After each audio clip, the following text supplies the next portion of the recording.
I very much enjoyed meeting Colonel Patel. His passion for saving the environment and improving the environment, and also for teaching a younger generation, is very inspiring. I hope when I'm his age, I have his energy as well.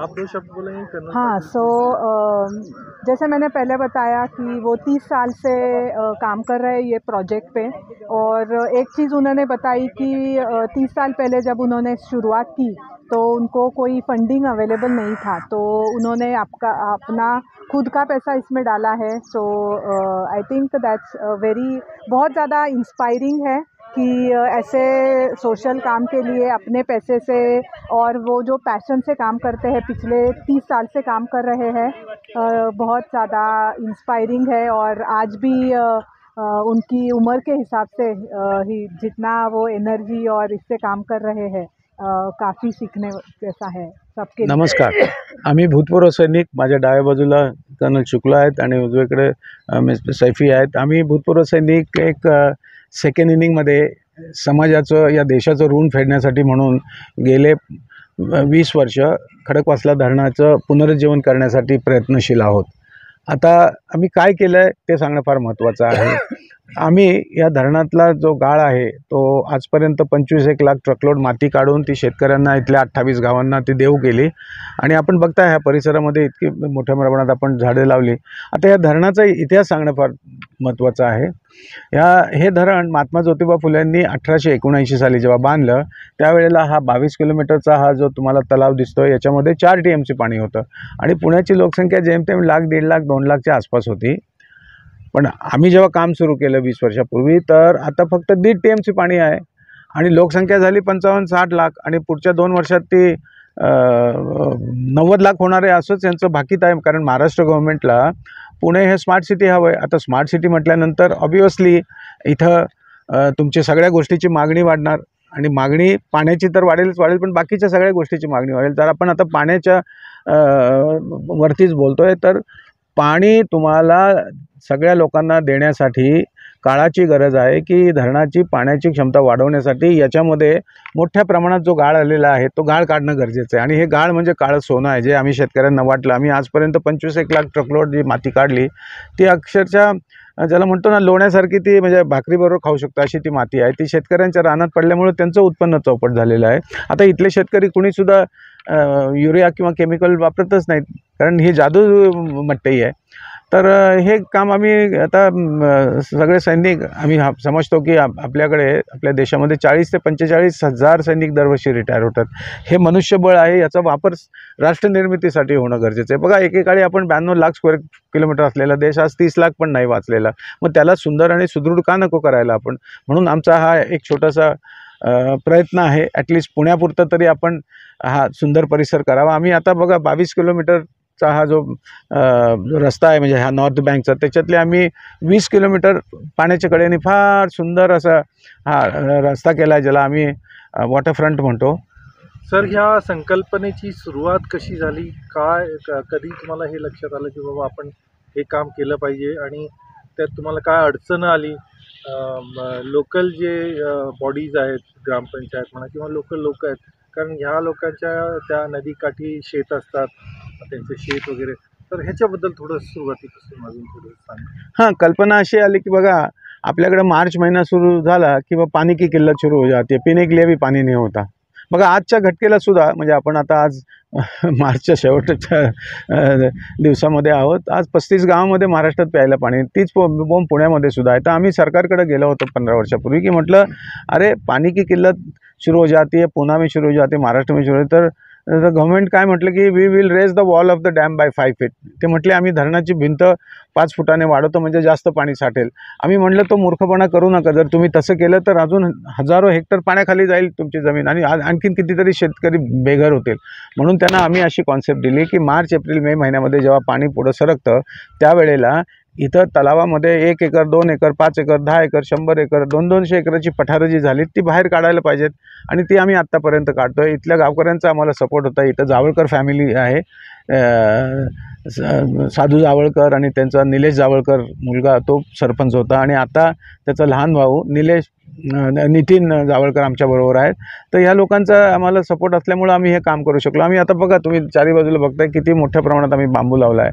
30 lakh झाडं लावलेली आहेत आम्ही ह्या south bank आणि north बँकला मिळून, म्हणजे पलीकडच्या तीरावरती आणि ह्या तीरावर मिळून आपण अंदाजे 30-1 लाख झाडं लावली. तर त्याच्यात मोठ्या प्रमाणात लोकांचा सहभाग आहे. आमच्याबरोबर 250 गणपती मंडळं आहेत, तुमच्यासारखी निसर्गप्रेमी आणि रोटरी लायन्स ही सगळी मंडळी येऊन आम्ही, जे प्राइम मिनिस्टर नेहमी म्हणतात की लोगों का सहभाग बहुत ज़रूरी है, खंडप्राय देश है, सरकार जो काम करना है करेगी, लोगों का सहभाग.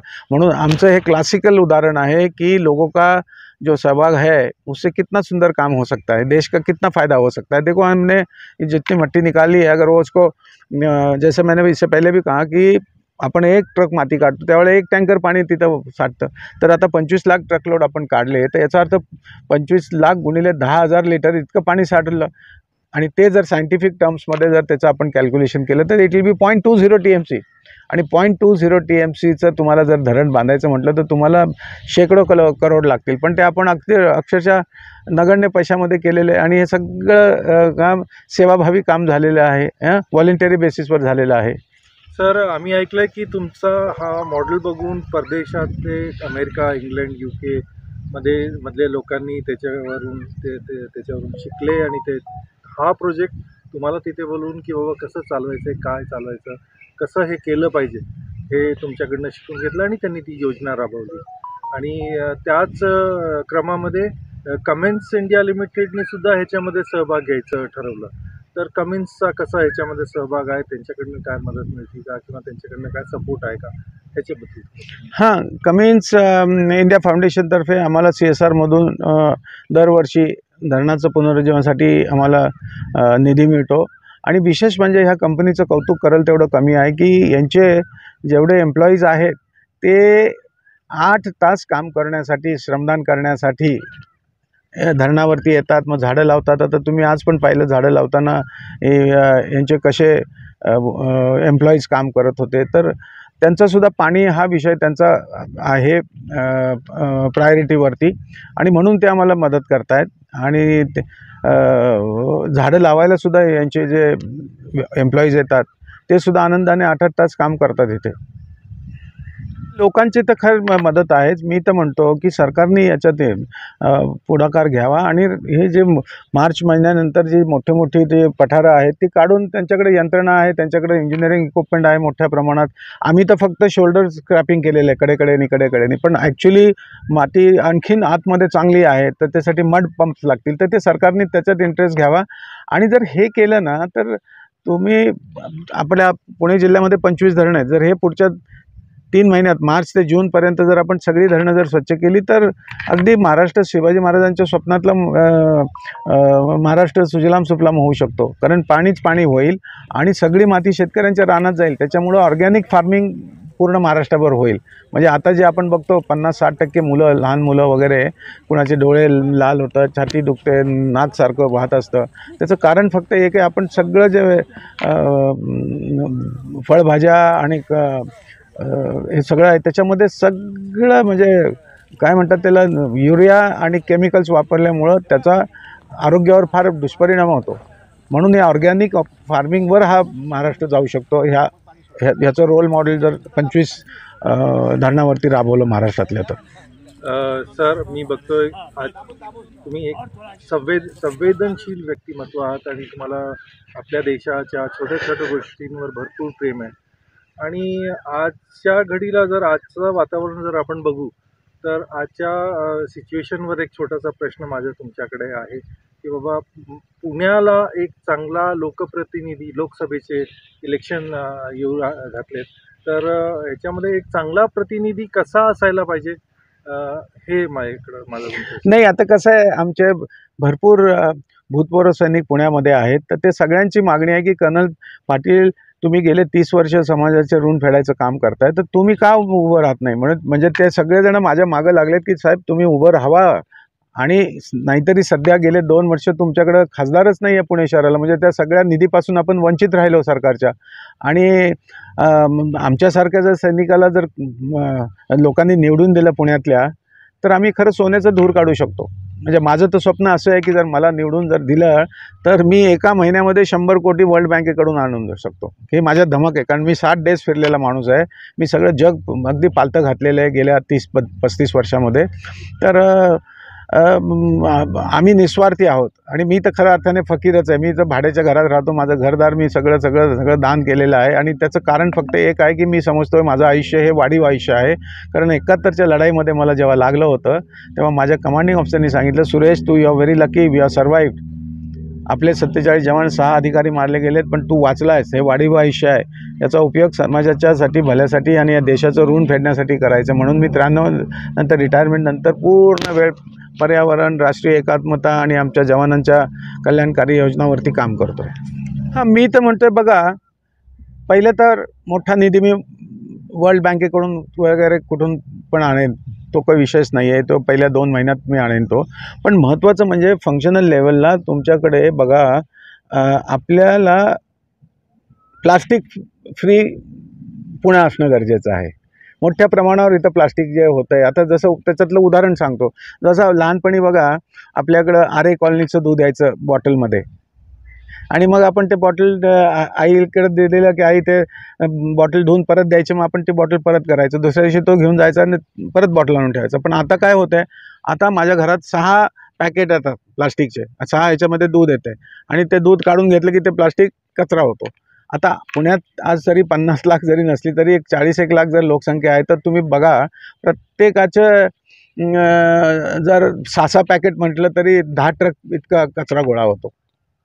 आणि जर तो एवढा मोठा जर कचरा गोळा होत असेल आणि त्याचं फक्त आपल्याला काय करावं लागणार आहे, जर पूर्वीसारख्या बॉटलमध्येच त्यांनी दूध द्यावं, जितक्या पण इथं डेअरीज आहेत, मग गोकुळ आहे थोडक्यात तुम्ही वेस्ट मॅनेजमेंटवर भर द्या. वेस्ट मॅनेजमेंटवर भर देऊ आपण आणि म्हणजे प्लास्टिक फ्री आपण करू. आणि आपण पुन्हा पूर्वीसारखं पुण्याला जसं म्हणत होते की तुमचं पुणे हे पेन्शनर्स पॅराडाईज आहे, मग त्या काळात किती हिरवंगार पुणे असायचं, 22 ते 27 डिग्री सेल्सिअस टेम्परेचर असायचं. पण आता 40-45च्या पुढं आपण गेलो आहे. म्हणून मोठ्या प्रमाणात झाडं पण आम्ही लावायचं माझ्या मनात आहे की आपण.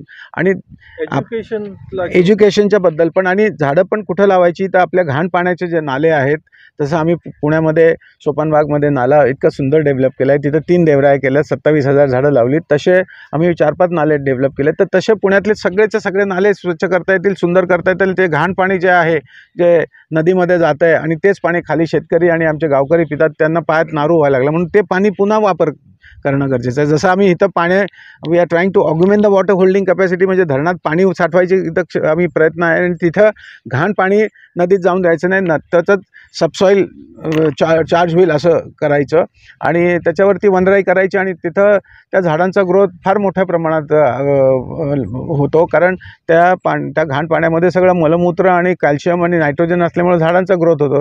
त्याच्यानंतर महत्त्वाचा इश्यू आहे तो म्हणजे आमच्या शिक्षणाचा. आमच्या विद्यार्थ्यांना, आता मी हडपसरमध्ये एका शाळेमध्ये गेलो, टेनची शाळा, आणि तिथं शिक्षकांचे पगार होत नाहीत, खडू नाही आहे. अरे आपण विद्येचं माहेरघर म्हणतो, याला किती सुंदर आपल्याला करता येतं. आमचे महामानव जर वरून आले तर ते म्हणतील, अरे खरं ते त्यांना म्हणजे दुःख होईल की आमच्या या नवीन पिढीला आम्ही काय शिकवतो आहे.